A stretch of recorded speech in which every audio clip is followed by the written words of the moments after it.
Siguradong makakalimutan mo ang paborito mong sisig at paborito mong dinakdakan pag ito ay iyong natimusan. Meron tayo ditong pyesa ng tuna. Hinugasan ko na yan sa suka at hinugasan ko ulit sa tubig. Ngayon naman lalagyan ulit natin ng suka.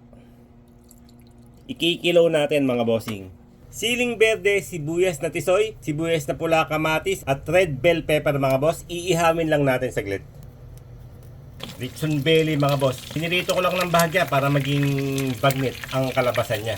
Napakabisa. Napakainam na pulutan. Napakainam na ulam. Unahin na natin ang walang kamatayan tokwa. Ito yung tuna mga boss na binabad natin sa suka. Ito na yung lechon belly na pinirito natin kanina mga boss. Kahit anong pritong baboy pwede. Ito na yung inihaw nating mga sangkap kanina mga boss. Luya mga boss, bawang at onion leeks.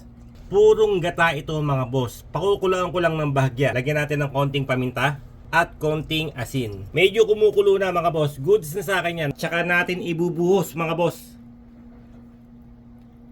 Bibigyan natin ng isang malupitang halo. At okay na mga boss. Ito na ang ating napakalupit, napakasarap at napakabisang baglaw. Pinagsamang bagnet at kinilaw na tuna. Pang ulam at pang pulutan, bahala ka na.